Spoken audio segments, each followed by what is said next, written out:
Dzina la Atate, di la Mwana, di la Mzimu Oyera. Amen. Tikulandireni abale dialongo kulikose kumene muli pano patiyankhuleni Ambuye. Lero loeruka pa 22 Juni 2024, mlungu wa 11 wa chaka cha mpingo. Mawu oyamba akuchokera m'buku lachiwiri la Mbiri mutu 24 ndime ya 17 mpaka 25.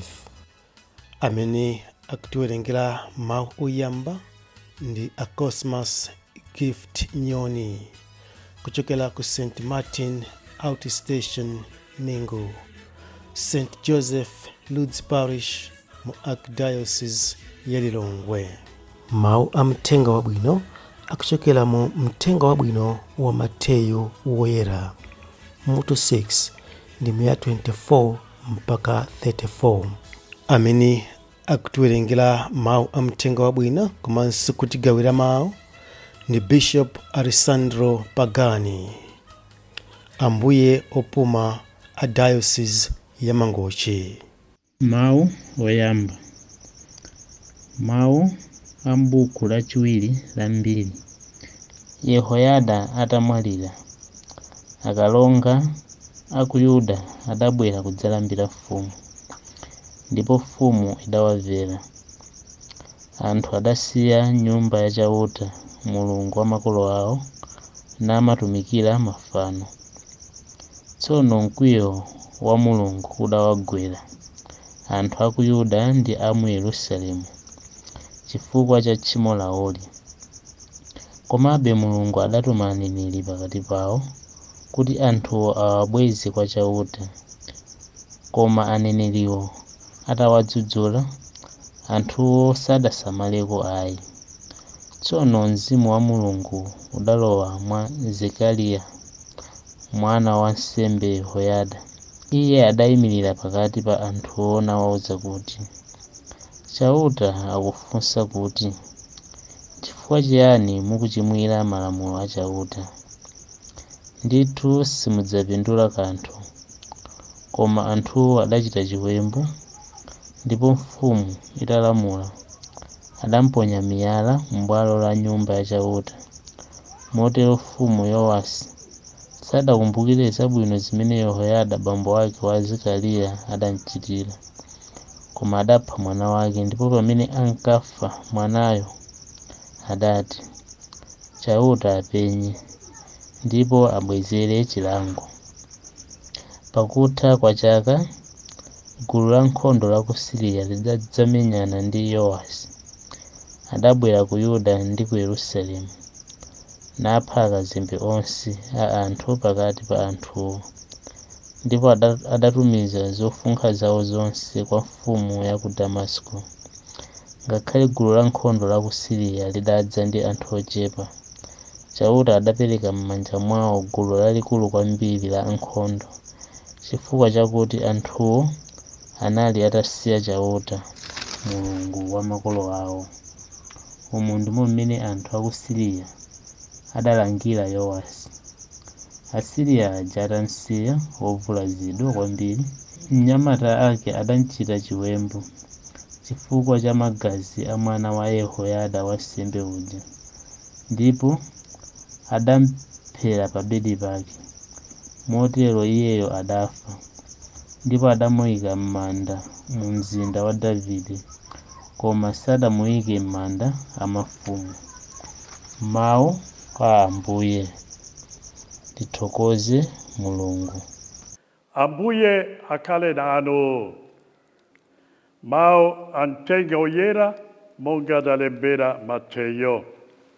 Ulemu kwa inu Ambuye.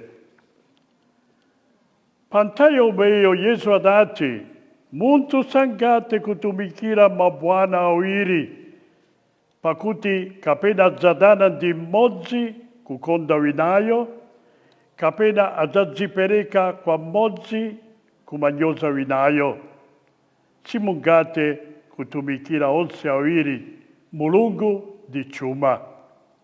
Chifukwa chake ndikukuwuzani kuti musamadera nkhawa moyo wanu kuti mudzadyanji kapena mudzamwanji kapena thupi lanu kuti mudzavalanji. Kodi suja moyo umaposa chakudya? Kodi suja thupi limaposa zovala? Onani mbalame za mlengalenga sizifesa kapena kukolola kapena kututira mkokwe ai, koma Atate anu akumwamba amazidyetsa. Nanga inu sindinu amtengo patali koposa mbalame? Dani mwa inu ndi maganizo ankhawa angathe kuonjezera ngakhale tsiku limodzi pa moyo wake? Ndipo mumaderanji nkhawa ndi zovala. Onani maluwa akutengo mene amakulira, sagwira ntchito kapena kuomba nsalu ayi. Komatu kunena zoona, ngakhale mfumu Solomoni yemwe mu ulemerero wake wonse sankavala zokongola kulingana ndi limodzi lomwe mamaluwa amenewa. Sono ngati Mulungu amaveka motere udzu wakutengo umene ungokalapo lero loka mawa lino kuponyedwa pa moto nanji inuyo. Angapande kukuvekani inu achikhulupiriro chochepanu. Chifukwa chake musamada nkhawa kumanena kuti tidzadyanji, tidzamwanji, tidzavalanji. Paja zimenezi amazifunafuna ndi anthu akunja. Atate anu akumwamba amadziwa kuti mukuzisowa zonsezi, koma inu yambani mafunafuna ufumu wa Mulungu ndi kumachita zimene iye akufuna, ndipo zina zonsezi adzakupatsaniso. Motero musadere nkhawa za mawa. Tsiku lililonse lili ndi zovuta zake zokwanira. Tenga wa Ambuye. Ulemu kwa inu Ambuye Yesu Kristu.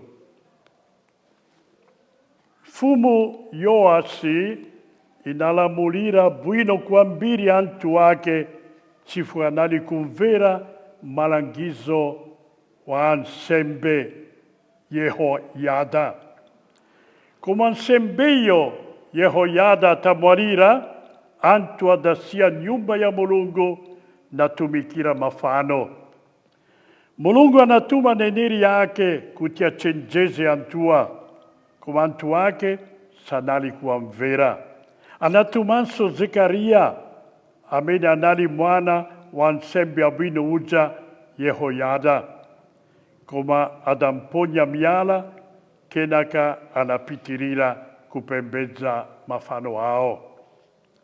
Ifenso atiuza Ambuye tikoza kusandutsa zinthu zathu monga chuma ndi ndalama kukhala Mulungu wathu. Tieni timvetsere phunziro lochokera mu mtengo wabwino wa lero.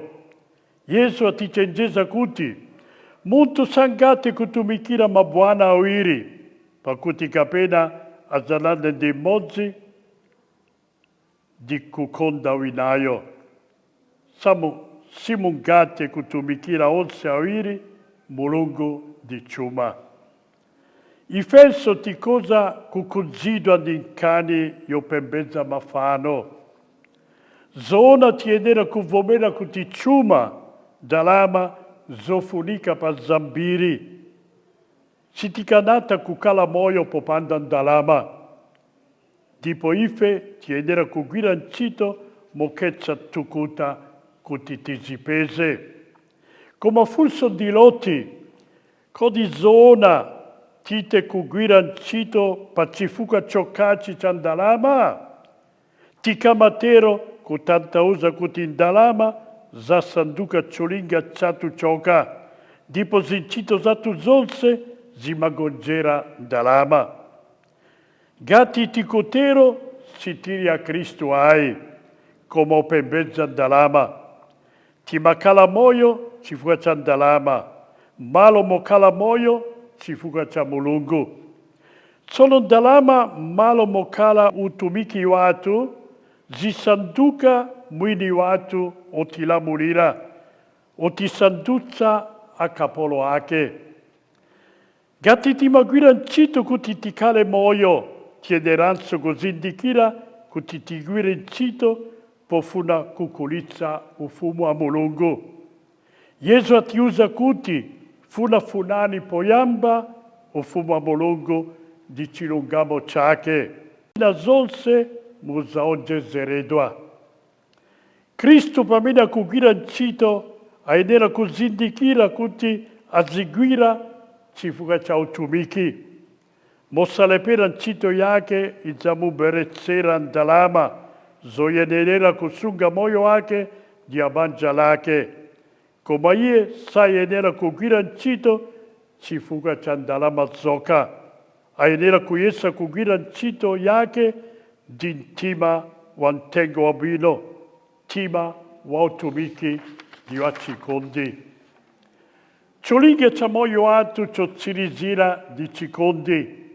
Tinalengedwa kuti tikonde Mulungu ndi mtima wathu wonse, ndi nzeru zathu zonse, ndiponso mphamvu zathu zonse.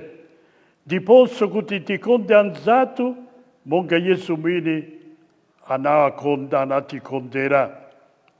Yesu atiuzanso kuti usavutike kunena kuti tidzadya chiyani, tidzamwa chiyani, tidzavala chiyani ayi. Tikale moyo mokhulupirira Atate athu ali mmwamba ndi amene amatisamalira. Sitiyenera kulola kuti zodetsa nkhawa za pansi pano zipambane zodetsa nkhawa za mzimu wathu. Koma ife tiyenera kukula mchikondi chokonda Mulungu ndi anthu anzathu. Tikumbukire nthawi zonse lonjezo la Yesu. Funafunani poyamba ufumu wa Mulungu ndi chilungamo chake, ndipo zina zonse zidzakuonjezerani. Amen.